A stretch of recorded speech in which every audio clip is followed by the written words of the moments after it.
Bismillahirrahmanirrahim. Assalamualaikum warahmatullahi wabarakatuh. Ya, selamat siang ya semuanya. Mahasiswa Institut Teknologi PLN dalam mata kuliah rangkaian listrik ya. Di sini karena kebanyakan magang, kita lanjut untuk tugas yang berikutnya ya. Jadi di sini silakan nanti menyimak dari materi saya di YouTube. Dan nanti silakan tugasnya mengikuti arahan dari eh, saya dan juga nanti ada tugas di Edlink ya. Nah, di bab 8 ini ya, jadi kita akan membahas tentang daya pada rangkaian RLC.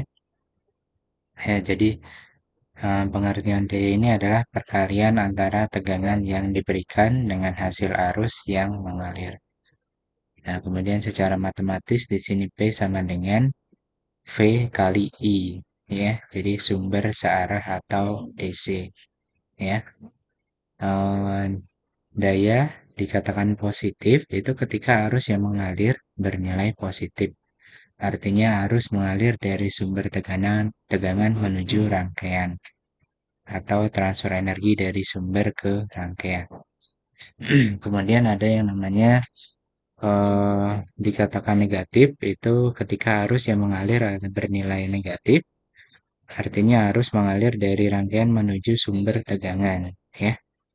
Jadi kebalikannya, jadi di sini transfer energi dari rangkaian ke sumber. Kemudian ada yang namanya daya sesaat, ya. Nah, daya sesaat itu adalah daya yang terjadi pada saat hanya waktu tertentu ketika sebuah komponen mempunyai nilai tegangan dan arus yang mengalir pada hanya saat waktu tersebut. Nah, itu adalah daya sesaat. Nah, di sini ada contoh latihannya.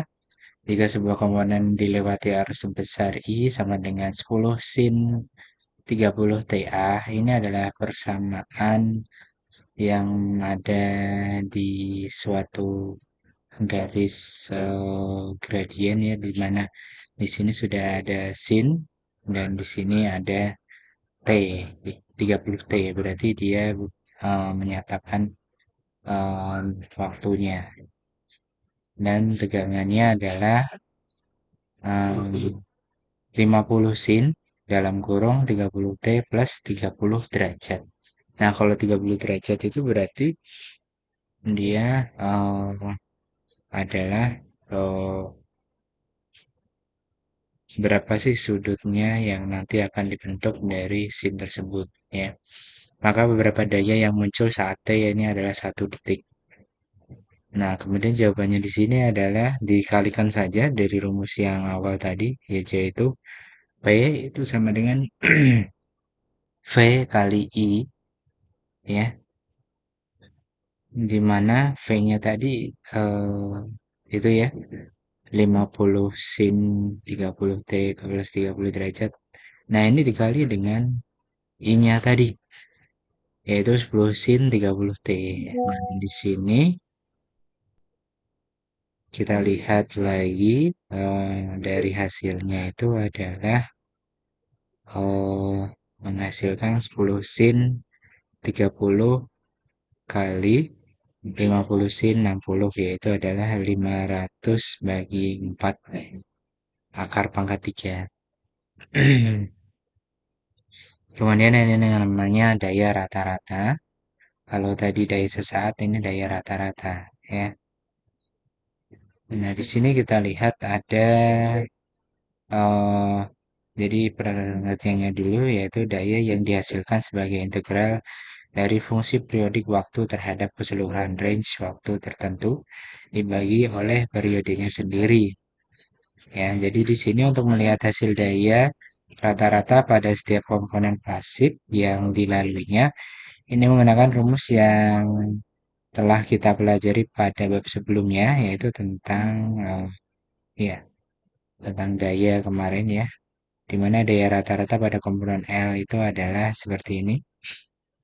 V sama dengan V sin WT di sini harus pada komponen induktor. Nah, di sini W di sini adalah sebenarnya ini bukan W ya, apa ya namanya? Itu adalah untuk menyatakan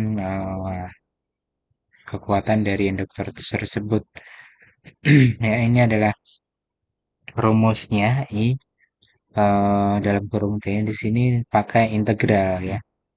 Jadi integral 1L dan seperti itu. Nah, ini adalah gambar grafiknya ya, di mana kita lihat sangat berpengaruh sekali dengan sudut kemiringannya atau sudut sinnya tadi ya. Dari grafik tersebut dapat diambil kesimpulan jadi ketika tegangan dan arus positif maka dayanya positif. Berarti energi ini mengalir dari sumber ke induktor, demikian juga ketika tegangan dan arus negatif.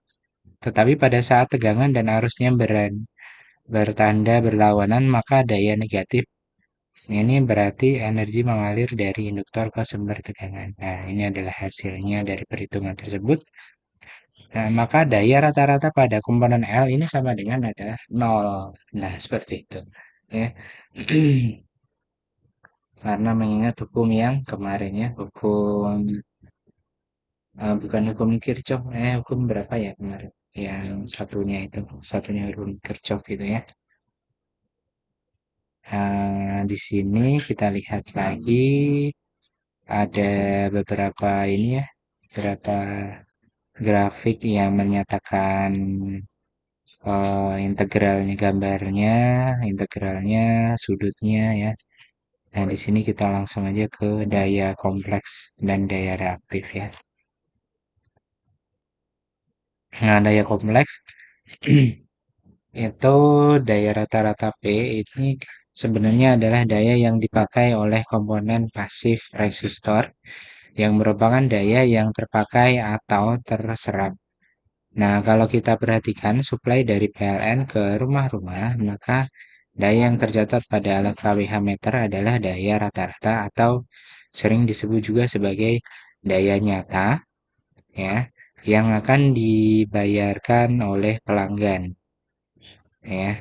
Simbolnya P daya dan satuannya watt atau W ya. Secara matematis daya rata-rata atau daya nyata merupakan perkalian antara tegangan efektif, arus efektif, dan koefisien faktor daya.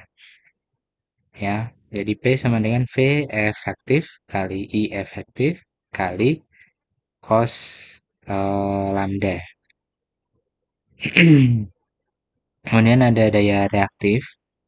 Nah, daya ini adalah daya yang muncul diakibatkan oleh komponen pasif di luar resistor yang merupakan daya rugi-rugi atau daya yang tidak diinginkan ya.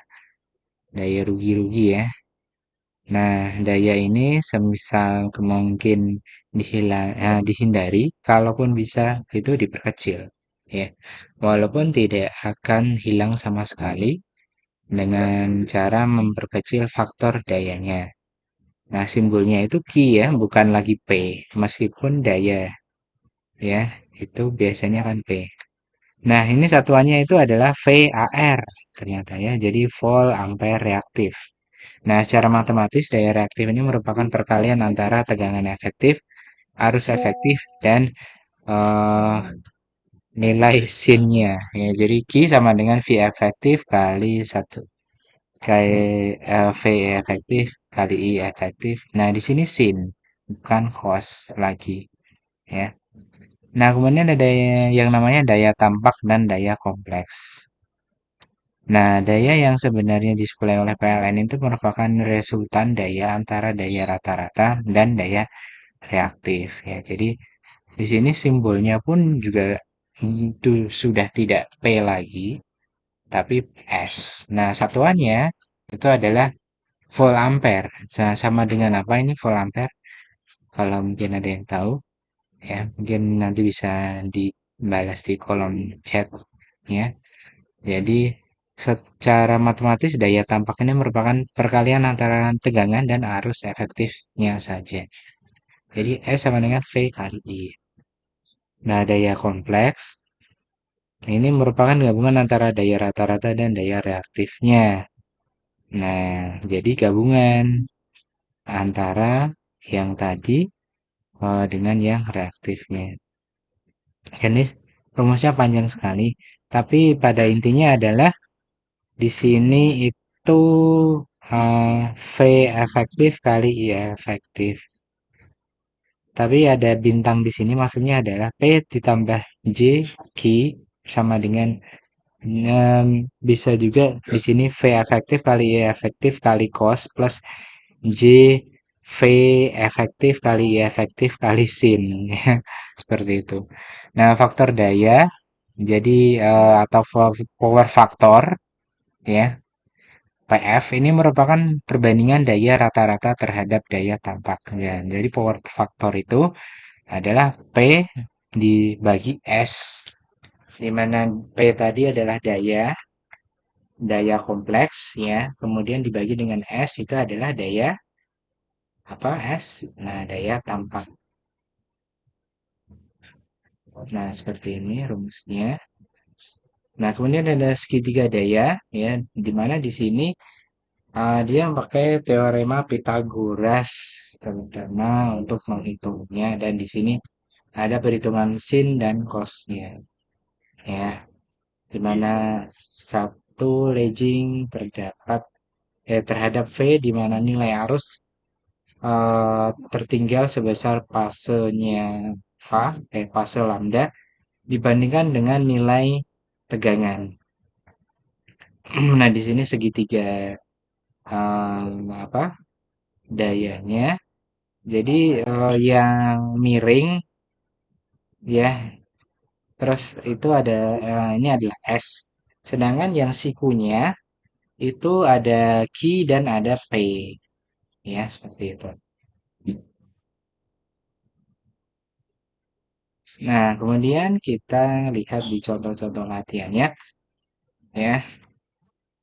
Nah, kemudian nanti silahkan kalian kerjakan eh, langsung di soal-soalnya saja ya. Nah, kemudian di sini ada perbaikan faktor daya atau correction power factor. Nah, faktor daya atau power factor ini akan membesar atau meningkat ketika nilai cosnya cos lambda ini mendekati nilai satu atau sudut lambdanya akan mendekati sudut nol.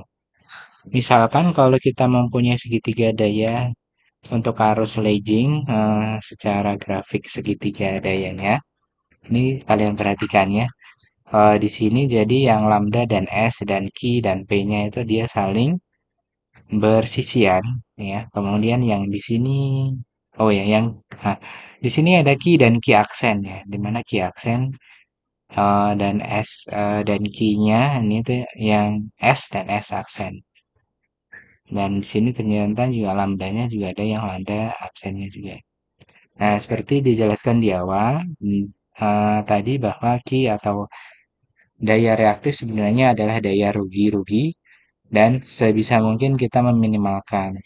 Artinya dengan nilai daya rata-rata ya, tetap dan nilai daya rata reaktif yang kita perkecil, ini akan memperkecil daya tampak secara keseluruhan. Nah, nilai P ini tidak berubah, yang diubah adalah nilai Q dan Q aksennya dengan komponen L atau C-nya ya. Nah, oleh karena itu untuk meningkatkan power faktornya, ini maka kita harus memasang secara paralel komponen L atau C-nya ya. Jadi kenapa kita harus memasang secara paralel? Kenapa tidak seri saja gitu ya? Nah, ini karena tujuan di awalnya itu adalah kita membuat nilai P yang tetap atau konstan. Ya, jadi maka dengan ilustrasi tersebut, ini kita bisa menentukan dayanya tadi ya. Jadi akan didapatkan nilai P ini adalah I efektif. Ya, jadi di sini R sama dengan I efektif sama dengan di sini V efektif dibagi R ditambah J apa ini tadi simbol W-nya ini bukan ini ya WL di sini oh ya ini ini kumparannya itu ya. Nah, jika komponen yang akan dipasangkan untuk memperkecil nilai Q, katakanlah komponen tersebut C, maka jika dipasang secara seri itu malah seperti ini. Ya. Jadi terlihat bahwa nilai P yang telah berubah padahal kita mempersyaratkan ini untuk perbaikan faktor daya nilai P yang tetap. Nah, tetapi jika komponen C tersebut dipasang paralel, nah kan didapatkan seperti ini. Nah, nilainya akan lebih bagus ya. Nah, ternyata nilai P ini tetap dan dengan penambahan komponen C tentunya akan memperkecil daya reaktifnya. Nah, seperti ini segitiga dayanya. Jadi dia ada pembaliknya di mana di sini key dan key aksen mengapit key-nya ya seperti itu ya. Dan juga di sini S dia diapit dengan S dan X aksen di mana di sini ada sudut kemiringan dari sinusnya ya seperti itu. Nah, di sini adalah merupakan komponen C sehingga untuk meningkatkan power factor suatu rangkaian E-legging dinyatakan dengan menambahkan atau memparalelkan komponen C-nya. Nah, misal kalau kita mempunyai segitiga daya, arus leading secara grafiknya adalah seperti ini. Nah, segitiga dayanya ya. Nah, secara grafik segitiga dayanya juga kita bisa lihat akan berubah seperti ini kalau diparalelkan. Nah, di sini merupakan komponen L sehingga untuk meningkatkan power factor suatu rangkaian arus leading ini dilakukan dengan menambahkan atau memparalelkan komponen L-nya. Nah, seperti ini. Nah, kalian bisa lihat nanti di contoh latihannya ya. Nah, kita langsung nanti silahkan dikerjakan di soal-soalnya. Di halaman 196 sampai berapa ini? Oh ya, sampai eh 201. Nah, di sini kan ada banyak soalnya, ada 38. Nah, kalian pilih 3 soal saja yang nanti kalian akan presentasikan dan akan kalian jelaskan ya. Ya, nanti silakan jangan sama dengan temannya yang lain. Oke. Nah, mungkin sekian dulu dari saya. Nanti untuk tugasnya saya akan upload di Adlink ya. Kita akan berjumpa lagi minggu depan. Sekian dulu dari saya. Mohon maaf kalau ada salah kata. Wassalamualaikum warahmatullahi wabarakatuh.